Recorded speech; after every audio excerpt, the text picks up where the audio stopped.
Lord, bakit ako na naman? May nagkasakit sa pamilya, nawalan ng trabaho si Papa, due date na daw yung bills, nasisante pa yung kapatid ko sa trabaho, tapos sumabay pa na hindi ako nakapasa sa board. Bakit parang pahirap ng pahirap? Lord, wala na po bang iba? Bakit kaya hindi naman sila? Bakit puro ako? Bakit nasa listahan na naman ako ng mga strongest soldiers mo? Ilan lamang yan sa mga bagay na iniyak mo na sa Panginoon.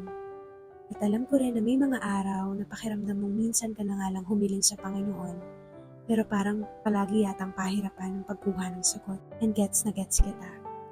I used to see trials and testings as more of a punishment than an opportunity for God's power to be revealed.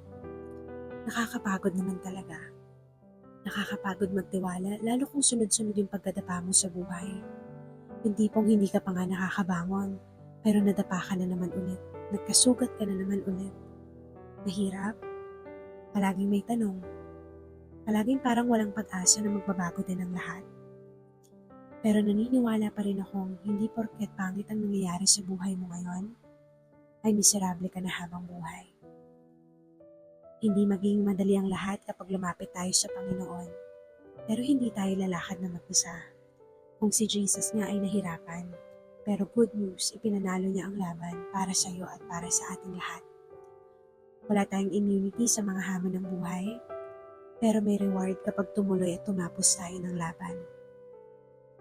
Your testing is not a punishment, but an opportunity for God to work in the most impossible place you'll ever be.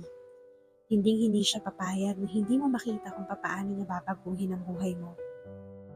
Dear, you have to see it with your own eyes so that your lips will tell how glorious your God is. With love and prayers, Noel.